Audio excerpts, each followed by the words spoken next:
Friends, welcome back to my channel.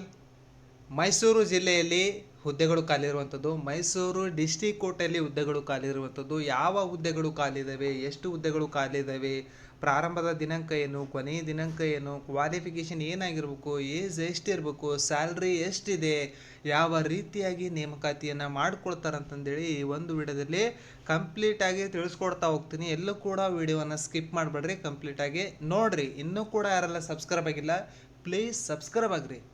ಹಾಗೆ like button ಕಾಣಿಸ್ತಾ ಇರುತ್ತೆ, ಲೈಕ್ ಮಾಡಿರಿ. ಲೈಕ್ ಮಾಡಿದ್ರಾ? ಬನ್ನಿ ಈಗ ಒಂದೊಂದಾಗಿ ನೋಡ್ತಾ ಹೋಗೋಣ. ಪ್ರಧಾನ ಜಿಲ್ಲಾ ಮತ್ತು ಸತ್ರ ನ್ಯಾಯಾಲಯ ಮೈಸೂರು ಜಿಲ್ಲೆಯಲ್ಲಿ ಈಗ ಹುದ್ದೆಗಳು ಖಾಲಿರುವಂಥದ್ದು. ಈ ಒಂದು ನೋಟಿಫಿಕೇಶನನ್ನು 24/4/2026 ರಿಲೀಸ್ ಮಾಡಿದ್ದಾರೆ. ಒಟ್ಟು ಇಲ್ಲಿ 11 ಹುದ್ದೆಗಳು ಖಾಲಿ ಇರುವಂಥದ್ದು. ಹುದ್ದೆಯ ಹೆಸರು ಬಂದು ಆದೇಶ ಜಾರಿಕಾರರು, ಪ್ರೋಸೆಸ್ ಸರ್ವರ್ ಅಂತಂದೇಳಿ ಕರಿತಾ ಹೋಗ್ತಾರೆ. ಈ ಒಂದು ಪ್ರೋಸೆಸ್ ಸರ್ವರ್ ಹುದ್ದೆಗಳಿಗೆ ಆನ್ಲೈನ್ ಮುಖಾಂತರ ನೀವು ಅಪ್ಲಿಕೇಶನನ್ನು ಸಬ್ಮಿಟ್ ಮಾಡಬೇಕಾಗಿರುತ್ತೆ. ಆ ಒಂದು ಆನ್ಲೈನ್ನಲ್ಲಿ ಸಬ್ಮಿಟ್ ಮಾಡುವಂತಹ ವೆಬ್ಸೈಟ್ ಲಿಂಕನ್ನು ಈ ವಿಡಿಯೋ ಡಿಸ್ಕ್ರಿಪ್ಷನ್ ಬಾಕ್ಸ್ನಲ್ಲಿ ಕೊಟ್ಟಿರ್ತೀನಿ. ಅದನ್ನು ಲಿಂಕನ್ನು ಜಸ್ಟ್ ಕ್ಲಿಕ್ ಮಾಡಿ ನೀವು ಡೈರೆಕ್ಟಾಗಿ ಆನ್ಲೈನ್ ಮುಖಾಂತರ ಅಪ್ಲಿಕೇಶನನ್ನು ಸ್ಟೆಪ್ ಬೈ ಸ್ಟೆಪ್ ಅಪ್ಲೈ ಮಾಡಬಹುದು.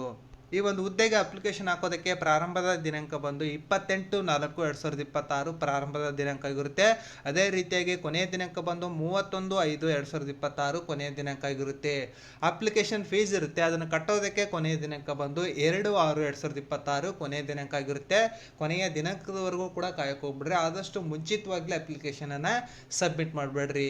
ಲಾಸ್ಟಲ್ಲಿ ಸರ್ವರ್ ಬ್ಯುಸಿ ಆಗುವಂತಹ ಸಾಧ್ಯತೆ ಇರುತ್ತೆ, ಆಮೇಲೆ ಅಪ್ಲಿಕೇಶನ್ನೇ ತಗೊಳ್ಳೋದಕ್ಕೆ ಕಷ್ಟ ಆಗುತ್ತೆ. ಅದಕ್ಕೋಸ್ಕರನೇ ಮುಂಚಿತವಾಗ್ಲೇ ಅಪ್ಲಿಕೇಶನನ್ನು ಸಬ್ಮಿಟ್ ಮಾಡಿಬಿಡ್ರಿ. ಇಲ್ಲಿ ಒಟ್ಟು 11 ಹುದ್ದೆಗಳು ಖಾಲಿ ಇರುವಂಥದ್ದು. ಈ ಒಂದು ಹುದ್ದೆಗೆ ಸ್ಯಾಲ್ರಿ ಎಷ್ಟಿದೆಪ್ಪ ಅಂತಂದರೆ 31,775 ರೂಪಾಯಿ ಬೇಸಿಕ್ ಪೇ ಸ್ಯಾಲ್ರಿಯನ್ನು ನೀಡ್ತಾ ಹೋಗ್ತಾರೆ. ಇದರ ಜೊತೆಗೆ TA DA HRA ಸೇರಿಕೊಂಡು 35,000 ಪ್ಲಸ್ ಸ್ಯಾಲ್ರಿ ಇವರಿಗೆ ಪ್ರತಿ ತಿಂಗಳು ನೀಡ್ತಾ ಹೋಗ್ತಾರೆ. ಈಗ ಹುದ್ದೆಗಳ ವರ್ಗೀಕರಣ 11 ಹುದ್ದೆಗಳಿದ್ದಾವೆ. ಸಾಮಾನ್ಯ ಅಭ್ಯರ್ಥಿಗಳಿಗೆ 6 ಹುದ್ದೆಗಳು, ಪರಿಶಿಷ್ಟ ಜಾತಿಯವರಿಗೆ 1 ಹುದ್ದೆ, ಪ್ರವರ್ಗ 1 ಅವರಿಗೆ 1 ಹುದ್ದೆ, ಪ್ರವರ್ಗ 2Aಗೆ 2 ಹುದ್ದೆಗಳು, ಪ್ರವರ್ಗ 2Bಗೆ 1 ಹುದ್ದೆ ಖಾಲಿ ಇರುವಂಥದ್ದು. ಒಟ್ಟು ಟೋಟಲ್ ಆಗಿ 11 ಹುದ್ದೆಗಳಿಗೆ ಈಗ ಅರ್ಜಿಯನ್ನು ಕರೆದಿರುವಂಥದ್ದು. ಈ ಒಂದು ಹುದ್ದೆಗೆ ಕ್ವಾಲಿಫಿಕೇಷನ್ ಏನಾಗಿರ್ಬೇಕಪ್ಪ ಅಂತಂದರೆ SSLCಯನ್ನು ಕಂಪ್ಲೀಟ್ ಮಾಡ್ಕೊಂಡಿರಬೇಕು. ಯಾರೆಲ್ಲ SSLC ಕಂಪ್ಲೀಟ್ ಮಾಡಿದ್ರಿ ಅವರೆಲ್ಲರೂ ಕೂಡ ಈ ಒಂದು ಹುದ್ದೆಗೆ ಅಪ್ಲಿಕೇಶನನ್ನು ಸಬ್ಮಿಟ್ ಮಾಡ್ಬೋದು. ಆಯ್ಕೆ ವಿಧಾನ ಯಾವ ರೀತಿಯಾಗಿ ಇರ್ತದ, ಸೆಲೆಕ್ಷನ್ ಯಾವ ರೀತಿಯಾಗಿ ಮಾಡ್ತಾರೆ, SSLCಯಲ್ಲಿ ಗಳಿಸಿರುವಂತಹ ಅಂಕಗಳ ಆಧಾರದ ಮೇಲೆ ಅವ್ರು ಏನು ಮಾಡ್ತಾ ಹೋಗ್ತಾರೆ, ಸಂದರ್ಶನಕ್ಕೆ ಕರಿತಾ ಹೋಗ್ತಾರೆ. ಎಷ್ಟು ಮಂದಿಗೆ ಕರೀತಾರೆ ಸಂದರ್ಶನ? ಒಂದು ಹುದ್ದೆಗೆ 25 ಜನಗಳನ್ನು ಅವ್ರು ಏನು ಮಾಡ್ತಾ ಹೋಗ್ತಾರೆ, ಸಂದರ್ಶನಕ್ಕೆ ಕರಿತಾ ಹೋಗ್ತಾರೆ. ಆ 25 ಜನದಲ್ಲಿ ಯಾರು ಸಂದರ್ಶನವನ್ನು ಚೆನ್ನಾಗಿ ಮಾಡ್ತೀರಿ ಅವ್ರನ್ನ ಸೆಲೆಕ್ಷನ್ ಮಾಡ್ತಾ ಹೋಗ್ತಾರೆ.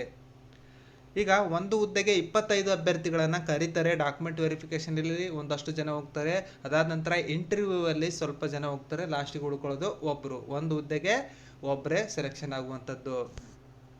SSLCಯಲ್ಲಿ ಯಾರು ಎಬವ್ 90% ತಗೊಂಡಿದ್ದೀರಿ, ಎಬವ್ 90% ತಗೊಂಡಿರಿ ಅಂಥವ್ರು ಮಾತ್ರ ಅಪ್ಲಿಕೇಶನ್ ಹಾಕ್ರಿ. ಬಿಲೋ 90% ಇರುವಂಥವ್ರು ಅಪ್ಲಿಕೇಶನ್ ಹಾಕೋಕ್ಕೆ ಹೋಗ್ಬೇಡ್ರಿ, ಯಾಕಂದರೆ ತಗೊಳ್ಳೋದೇ ಇಲ್ಲ. ಬಿಲೋ 90 ಯಾರು ಇದ್ದರೆ ಹಾಕ್ಬೋದು, ಅದು ಅಂಗವಿಕಲ ಅಭ್ಯರ್ಥಿಗಳಿದ್ದರೆ, ಅಥವಾ PDP ಸರ್ಟಿಫಿಕೇಟ್ ಇದ್ದವರು, ಅಥವಾ ಥರ್ಡ್ ಜೆಂಡರ್ ಇದ್ದರು, ಇಂಥವ್ರು ಮಾತ್ರ ಅಪ್ಲಿಕೇಶನ್ ಹಾಕ್ಬೋದು. ಯಾಕಂದರೆ ಬಿಲೋ 90% ಯಾರನ್ನೂ ಕೂಡ ತಗೊಳ್ಳಲ್ಲ. ಈ ಒಂದು ಸ್ಪೆಷಲ್ ಕ್ಯಾಟಗರಿ ಇರ್ತಾರಲ್ವ ಅಂಥವ್ರನ್ನ ಮಾತ್ರ ಅವರು ತಗೊಳ್ತಾ ಹೋಗ್ತಾರೆ. 88, 90 ಈ ಥರ ಇರುವಂಥವ್ರು, ಈ ಒಂದು ಅಂಗವಿಕಲ ಅಭ್ಯರ್ಥಿಗಳು ಇರ್ತಾರೆ ಅಂಥವ್ರನ್ನ ಮಾತ್ರ ತಗೊಳ್ತಾರೆ. 90+ ಇರೋಂಥವ್ರನ್ನ rural medium, Kannada medium, rural ಇಂಥವ್ರನ್ನ ತಗೊಳ್ತಾ ಹೋಗ್ತಾರೆ. ಅದನ್ನು ನೋಡಿಕೊಂಡು ಅಪ್ಲಿಕೇಶನ್ ಹಾಕಬೇಕಾಗಿರುತ್ತೆ. ಸಂದರ್ಶನದಲ್ಲಿ 10 ಅಂಕಗಳಿಗೆ ನಿಮಗೆ ಸಂದರ್ಶನವನ್ನು ತಗೊಳ್ತಾರೆ. 10 ಅಂಕಗಳಿಗೆ ನೀವು ಎಷ್ಟು ಅಂಕಗಳನ್ನು ಗಳಿಸ್ತೀರಿ ಅದರ ಮೇಲೆ ಅವ್ರು ಏನು ಮಾಡ್ತಾ ಹೋಗ್ತಾರೆ, ಸೆಲೆಕ್ಷನನ್ನು ಮಾಡ್ತಾ ಹೋಗ್ತಾರೆ. ಈ ಒಂದು ಹುದ್ದೆಗೆ ಏಜ್ ಎಷ್ಟಿರ್ಬೇಕಪ್ಪ? ಮಿನಿಮಮ್ 18 ವರ್ಷವನ್ನು ಕಂಪ್ಲೀಟ್ ಮಾಡ್ಕೊಂಡಿರ್ಬೇಕು. ಮ್ಯಾಕ್ಸಿಮಮ್ ಸಾಮಾನ್ಯ ಅಭ್ಯರ್ಥಿಗಳಾಗಿದ್ದರೆ 40 ವರ್ಷ, 2A 2B 3A 3B ಆಗಿದ್ದರೆ 43 ವರ್ಷ, ಪರಿಶಿಷ್ಟ ಜಾತಿ ಪರಿಶಿಷ್ಟ ಪಂಗಡ ಪ್ರವರ್ಗ 1 ಆಗಿದ್ದರೆ 45 ವರ್ಷದೊಳಗಡೆ ಇರುವಂತಹ ಎಲ್ಲ ಅಭ್ಯರ್ಥಿಗಳು ಕೂಡ ಅಪ್ಲಿಕೇಶನನ್ನು ಸಬ್ಮಿಟ್ ಮಾಡ್ಬೋದು.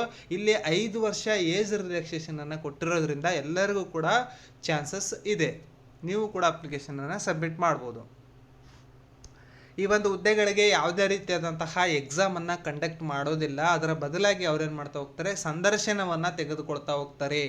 ಸಂದರ್ಶನದಲ್ಲಿ ಯಾರು ಒಳ್ಳೆಯ ಪರ್ಫಾರ್ಮೆನ್ಸನ್ನು ಮಾಡ್ತೀರಿ ಅಂಥವ್ರನ್ನ ಅವ್ರೇನು ಮಾಡ್ತಾ ಹೋಗ್ತಾರೆ, ಸೆಲೆಕ್ಷನನ್ನು ಮಾಡ್ತಾ ಹೋಗ್ತಾರೆ.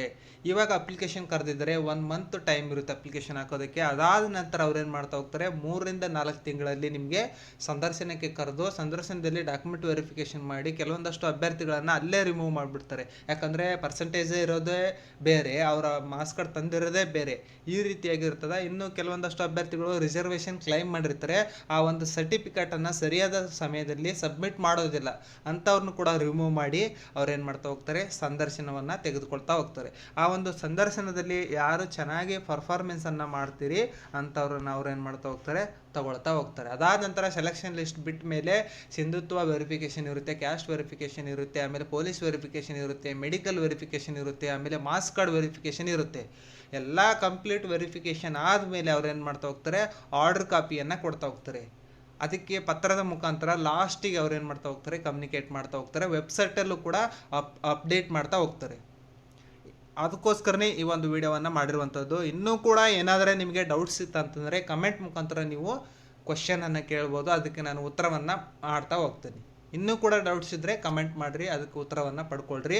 ಹಾಗೆ ಟೆಲಿಗ್ರಾಮ್ ಚಾನಲ್ ಲಿಂಕು ಮತ್ತು ವಾಟ್ಸಪ್ ಲಿಂಕನ್ನು ಈ ವಿಡಿಯೋ ಡಿಸ್ಕ್ರಿಪ್ಷನ್ ಬಾಕ್ಸ್ನಲ್ಲಿ ಕೊಟ್ಟಿರ್ತೀನಿ. ಎಲ್ಲರೂ ಕೂಡ ಆ ಒಂದು ಚಾನಲ್ಗಳನ್ನು ಜಾಯ್ನ್ ಆಗಿರಿ. ಜಾಯ್ನ್ ಆದರೆ ನಿಮಗೆ ಹಲವಾರು ಅಪ್ಡೇಟ್ಗಳು ನಿಮಗೆ ಅಲ್ಲಿ ಸಿಗ್ತಾ ಹೋಗ್ತವೆ. ಈ ಒಂದು ಪ್ರೊಸೆಸ್ ಸರ್ವರ್ ಹುದ್ದೆಗಳಿಗೆ ಯಾರೆಲ್ಲ ಇಂಟ್ರೆಸ್ಟೆಡ್ ಇದ್ದೀರಿ ಅವರೆಲ್ಲರೂ ಕೂಡ ಅಪ್ಲಿಕೇಶನನ್ನು ಸಬ್ಮಿಟ್ ಮಾಡಿರಿ. ಆಗಲೇ ಈಗ ರೀಸೆಂಟಾಗಿ SSLC ರಿಸಲ್ಟ್ ಬಂದಿತ್ತು. ಬಟ್ 18 ವರ್ಷ ಕಂಪ್ಲೀಟ್ ಮಾಡಿದಂತಹ ಎಲ್ಲ ಅಭ್ಯರ್ಥಿಗಳಿಗೆ ಈ ಒಂದು ವಿಡಿಯೋವನ್ನು ಶೇರ್ ಮಾಡಿರಿ, ಲೈಕ್ ಮಾಡಿರಿ, ಹಾಗೆ ಸಬ್ಸ್ಕ್ರೈಬ್ ಆಗೋದನ್ನು ಮಾತ್ರ ಮರಿಬೇಡ್ರಿ. ಎಲ್ಲರಿಗೂ ಕೂಡ ಗುಡ್ ಲಕ್.